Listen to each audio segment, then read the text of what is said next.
Hi there, I'm Karen Marie, and this is Psyched Up for Sunday, July 26, 2020. I happen to be in fabulous Florida, where I came to support a girlfriend and help her with her father's memorial. Also to get some R&R because she's on the Gulf side, where the beaches are open, white sands, beautiful healing waters, and people are social distancing. So awesome. So I'm going to get some extra R&R while I'm here as well. So today I've been guided to talk about the current transits and just giving people a heads up of what's going out there, and maybe in a little explanation for why you're feeling gnarly and why the people around you are. And then also I've been guided to talk about the concept of the 10 worlds, which is a Buddhist concept talking about the life conditions that we all inherit from hell to Buddhahood. And then I have been guided to sing a song and play on the piano, an adapted song. I'll tell you more about that when I get closer to it. So today the sun is at 4 degrees of Leo. As the sun transits the sign of Leo, Leo represents our heart and what we put our heart into, and does things resonate with our heart. In the early degrees, it's checking in with your heart about things.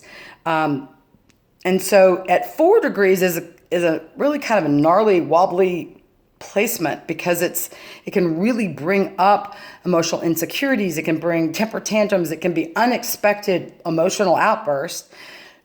It's just a volatile placement. And the good news is if something gets stirred up, you can also have a breakthrough. You can have a breakdown, but you can have a breakthrough on the other side of it. So that's the good news about it. But if you've been feeling kind of wonky or had extra stirred upness today, that may be part of the problem. There's a whole puzzle here that also contributing to some of that energy. The moon is in the later degrees of Libra right now as I record this. It's been moving through Libra for the last couple of days, which brings our focus to relationships, also justice and fairness. So with the moon in Libra and the sun in Leo, the emphasis on relationship is definitely upped, because where am I putting my heart? Am I putting my heart in places that resonate with me? Am I putting my heart in places where my heart is safe?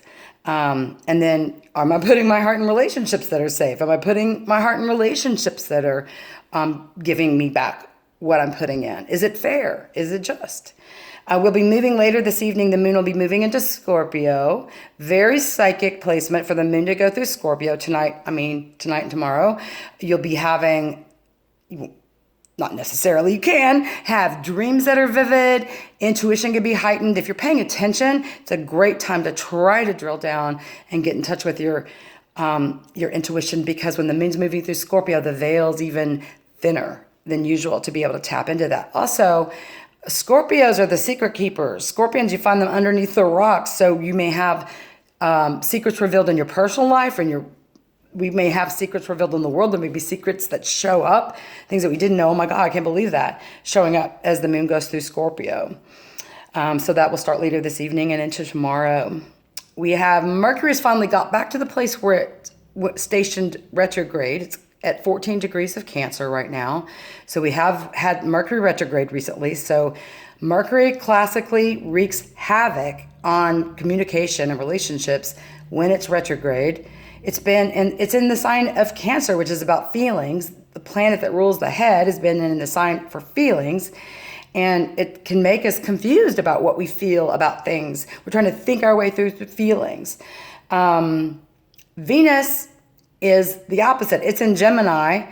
Venus represents our heart, what we love, what we're passionate about. Gemini is ruled by Mercury, which rules the head. So again, there's this feeling out, what do I think, what do I feel going on? So a lot of juggling, a lot of indecision as I see it going on. Duplicitous nature of Gemini as well. Gemini is the twins, Jekyll Hyde. So we may be experiencing especially in relationships, because it's Venus, two sides of someone. The other side that maybe you didn't see before. Maybe some of that got revealed during Venus retrograde. Maybe you felt pulled back into something you'd left behind in terms of things you love. What you put your energy into and who you put your energy into is Venus. So it is at 19 degrees at Gemini right now. So, and it will be conjuncting the North Node, which is at 28 degrees Gemini right now. The North Node may actually move to 27 by the time it connects. that doesn't matter. What it means is that it's emphasizing the aspects of Gemini. The positive aspects of Gemini would be inventiveness and new ideas and creative approaches to things. The downside is this duplicative nature, or the Jekyll Hyde or hidden secrets. Gemini rules the media, and so we can have lies coming up in the media. And the North Node takes a year and a half to go through a sign. It moves the opposite direction that the planets move. So it moves backwards. So it's at 28 degrees. So we've only had a couple of degrees of this Gemini North Node energy. For the next year and a half, we'll be experiencing more of these themes of new inventions popping up on the scene. That's the positive side. And hidden secrets being revealed. It's kind of how I would Cliff Notes version that. Mars is in Aries. It's been traipsing through Aries for a couple of weeks now. I don't remember the exact date, but oh my God, I have seen it everywhere. People being extra pissy because Mars is the god of war, and it's in its home turf in Aries. So it feels extra empowered. That I see that with people who have not worked through their anger issues.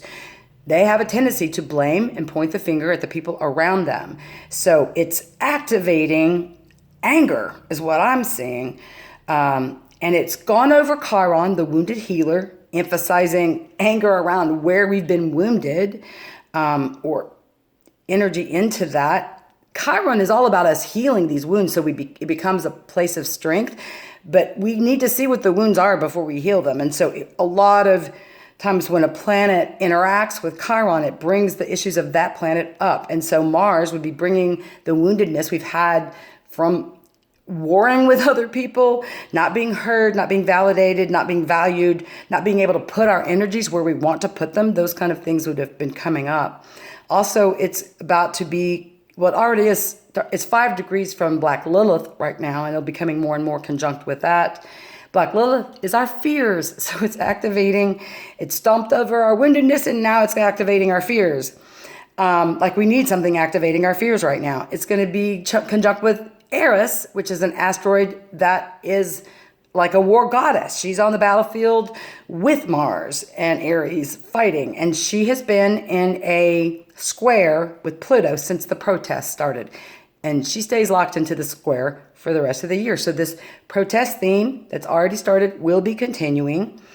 Then the stellium means 3 or more planets in the same sign in the skies. We've got Saturn, Pluto, and Jupiter, all retrograde in Capricorn. Now, outer planets move more slowly. It takes them longer to move through a sign, and varying lengths for each planet. The last time these 3 were together in the skies was 4,000 years ago, the creation of Babylon. So these are unprecedented times that we're in. We don't have a roadmap for how this is going to play out and what this is going to look like moving forward. None of us know what this is doing. What we do know, it is tearing down what has been, because Saturn represents our rules, our structures, how we form things. It's the stop sign, it's boundaries. Pluto is death and transformation. It's empowerment. It's protesting. Jupiter expands things. It's also knowledge and learning. These 3 together is working out. Like Pluto may have been demoted as a planet, but it is like throwing a hand grenade. It will transform whatever it's close to. So these 3 planets are all in Capricorn. Capricorn's an earth sign. It represents our governments. The good old boys network, our systems that have been established over time. So these planets are working to demolish the way we have structured our societies, our rules, our laws, our world, our personal lives, all being changed and transformed. So Mars is going to be squaring these planets as it moves up. We're already starting to feel this because Jupiter's at 20 degrees and Mars is at 15, so it will move exactly conjunct as it moves north. And then on September 10th, it stations and turns retrograde, going back over Aries and Black Lilith and Chiron, squaring these outer planets. This is when I feel the gnarliest time of 2020 is ahead of us. I'm sorry to deliver bad news like that, but it's really going to get worse when this is happening. So it's a really deep breathing time. It's a time to pick up your spiritual tools and use them. It's a time for self-care. and nurturing yourself and listening to your own intuition. I believe everyone is psychic. We all have intuition. Some of us, the volume's turned up really loud. Other people's volume is turned down or off. Everyone has intuition. It shows up in different ways for everyone. But for everyone, our intuitive signals are the connection to our higher self. I call that my Buddha nature. You can call that your Christ self, your higher self, your divine nature. Our intuitive voice is our GPS system. If we listen to and follow our inner voice, it will guide us. Our inner voice wants to protect us. It wants to keep us safe. It wants to provide us with all that we need to have a happy, joyful life. If we're trying to figure things out right now and operate what we know in our head, a lot of people are going crazy because they're trying to figure that. There's no way to figure it out. If you feel it out, that's the way. And don't try to get too far ahead of yourself because we don't know what's coming tomorrow or the next day. Today, what do I feel guided to do today? What do I desire to do? What would bring me joy? These are the questions you can ask your higher self. What do I need to do today? What should I do today? This is the mind trying to direct things. If we can turn over the direction to our inner voice, listen to our inner GPS system, we will be on track for our life. When you're listening to your higher self, there's a rhythm, there's a flow, there's a synchronicity, there's confirmation that comes back that lets you know that's right. You think, I just feel like I should do this, and you do that. Oh my God! That happened because And conversely, when you figure it out, I'm going to do this. That's when you run into the brick walls, you run into the red lights, you pull yourself off track. So this is all about feeling your way through one day at a time, or you have to break it up and what do I feel guided to do for the next hour, or what do I feel guided to do for the next 10 minutes? You can break it up into smaller chunks too if you need to. It's all about staying present right now, breathing deeply, picking up your spiritual tools so that you have something to utilize to access that higher self. So this is where my spiritual practice comes in for me, is that I chant for an hour every morning. On days like this where I'm going to be doing something important like recording a video, I've already chanted over 2 hours today. It raises my life condition to chant. So I'm going to talk about life condition and this concept of the 10 worlds. So in Buddhism, we believe that everyone has a Buddha nature. You can call that your Christ self, higher self, divine self. A rose by any other name smells as sweet, right? Doesn't matter what you call it. What matters is your ability to access it. So spiritual practices give us the ability to tap into and give us the tools. So I grew up Episcopal Christian. I had no problems with that. I was introduced to Buddhism, invited to come to a Buddhist meeting, and chanting along with the group of people for the first 10 minutes, I experienced a sense of joy that I had never tapped into in anything else I'd found. And then once I started being told and taught the concepts of Buddhism, they really resonated as truth for me. For example, everyone has a Buddha nature. I really got behind that right from the start. That feels like resonates as truth. Good news, bad news on your environment is a reflection of yourself. That means you can't blame anyone else for what's happening in your life. What is going down in your life right now, inside of you and externally, is your karma. What is karma? Karma is the accumulation of all the causes that you have set, positive and negative. It's like a bank account. It could be red or black, right?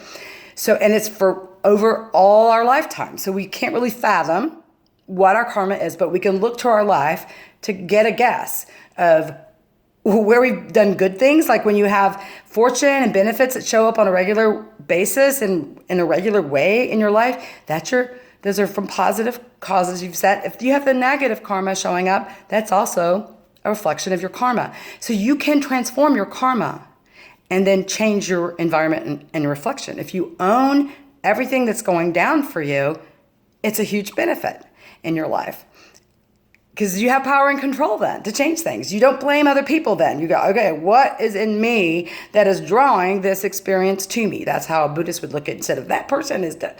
No, what in my life drew this experience to me? Why am I having this experience? For example, you have the relationship over and over and over again that's super abusive. And it's a different person every time, but you end up in these abusive relationships. That's your karma. It's connected into something within you that believes you deserve to be treated badly, or you don't feel like you're lovable, or It varies for different people, but there'll be something deep in your life that you believe to be true, or you wouldn't have this experience. When you believe you deserve love, you don't end up in situations that are unloving. Or if you do, you extricate yourself really quickly instead of getting stuck in them. You set boundaries in a way that protects and takes care of you. It's real important to set boundaries with others right now. Take care of yourself first. You're on a plane, oxygen mask drops. You take care of yourself first. Life is that way. You have to take care of your needs first. If you go out and try to help others or do your life unplenished, you're going to be operating from a lower life condition unless you pick up a tool to raise your game. So I'm going to talk about this concept of the 10 worlds or 10 life conditions. So in Buddhism, we talk about 10 different worlds or life conditions that we all possess. It's like a thermometer. At the bottom end is the state of hell. Now, this is not when you die and you're dancing with the devil. This is when you're in a body and you feel like hell and you look like hell and your mind is hell and your emotional body is hell and it shows up in your environment as hell. Like being in a war-torn environment. It's an example of hell right now. The next life state up from that is hunger. The big hole that never gets filled, always reaching for something outside to try to fill it. That, the realm of addiction to me lies in that. And everyone possesses this state. They can, if their life condition's low, it'll be showing up in your life as a predominant theme. Up from the hunger is animality, people treating each other like animals. Dog eat dog, that's like a lower life condition. And then up from that is anger, which is closely tied with arrogance. People feeling like they're better than the other person, or they're blaming other people. They're mad at this person because they've done something to you. Those are the 4 lower worlds. The majority of the planet is in these lower life conditions. And especially with a pandemic afoot, these negative life states can really be turned up even louder, where the pulsing of this terror and fear and anger is just everywhere you turn. So important then to pick up a tool that pulls you out of that state within yourself. I chant so that I don't feel everything. I'm an empath, so I'm feeling other people's stuff all the time anyway. To get up to a place where I feel like I have a cushion, that's why I chant so much. If I wasn't so empathic, maybe I wouldn't have to chant as much as I do. But anyway, I'm grateful to have a tool that helps me raise my life condition. Okay, those are the 4 lower worlds. Up from hell, hunger, animality, and anger is tranquility, a peaceful life state where you have everything you need. Life is good, calm. Up from that life state, rapture. The good job, the good news, the great orgasm, the great piece of chocolate cake, whatever it is that raises your life condition. It's only temporary though. We only stay in rapture for a time and then we come back down to whatever base pulse your life condition state usually resides at. Up from that state is the state of learning, where your mind is actually expanding. You're open to receiving new information, not just coming through here, downloads. That's learning. Realization is the next life state up from that one. That's when you have those aha moments, when you get, the connection between all these horrible relationships you've had and you. And then you get the peace that you're holding within yourself that's drawing this to you, and you go, oh my God. And once you have a realization, you don't go back to not seeing something. It is a permanent thing. Doesn't mean you stay in the permanent state of realization, but it is a high life condition that brings insight and guidance from higher realms. Up from the state of that is a Bodhisattva. That's when you get it. We're all on this planet together. We're all connected. What I do for someone else, I'm doing for myself. Narcissists don't approach this step, this life condition, because they're only caring about themselves. When people genuinely care for others, that's a Bodhisattva spirit. Those that are living in service for other people and are happy to be doing it and feel the love pouring through them as they help others, that's a state of Bodhisattva. And then Buddhahood, which is the ultimate in wisdom and insight and guidance for our own lives and joy. Buddhahood is a joyful, amazing state, and we all possess this ability. We all have it latent within our lives. A lot of times it's really covered up. Other people's are closer to the surface, but everyone has a Buddha nature and everybody has the ability to access it. Now, when you're a state of hell, your environment is a reflection of that.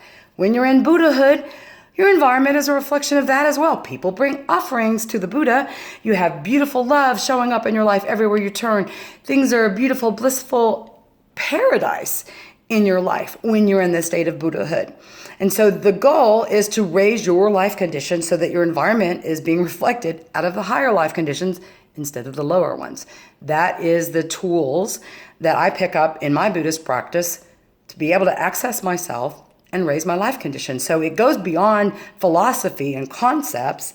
Like the first time I heard everybody has a Buddha nature, I was like, oh, I could really get behind that. Yeah, that resonated as truth. The fact that they handed me tools to be able to access that Buddha nature, that was just even better. So in my Christian tradition before, I didn't have those same kinds of tools. We had services on Sundays. The rest of the time, there was no access to that. I mean, you could do Bible study and you're accessing information in that way. Different to have a tool that you pick up to wield. And also, I found powerful about this practice, it takes you beyond a state of tranquility. A lot of meditation practices just bring you to that state, just bring you to peace and tranquility, which is definitely way better than the lower worlds. But there's more, there's higher ones that you can access. So this practice that I found in Nichiren Buddhism has given me the tools. I've been practicing this practice for 36 years, chanting in the morning and the evening, and it has transformed my life. So I highly recommend picking up a tool that you find effective in your life. If something works, it's a good tool. If it's not working, maybe try a different tool. Okay. So now I'm going to move to I have a song, Let It Be. I have adapted it for Buddhism. I performed this at a Buddhist meeting. And so instead of Mother Mary, I've put in my Gohanzen. A Gohanzen is the scroll that we chant to in this Buddhist practice. It's a reflection of our higher self. It's like a mirror. It's not an object that we worship like Aladdin's lamp that's going to bring us gifts, but it is a focal point to chant to. And so I have the word Gohanzen in this song. And then inner Buddha's in here. So I've made it Buddhist, but I think you'll enjoy the song nonetheless. All right. When I find myself in times of trouble, my Gohanzen calls to me, speaking words of wisdom, let it be. In my hour of darkness, it's enshrined right in front of me, speaking words of wisdom, let it be, let it be, let it be, let it be, let it be, whisper words of wisdom, let it be. And when the broken-hearted people living in the world agree, there will be an answer, let it be.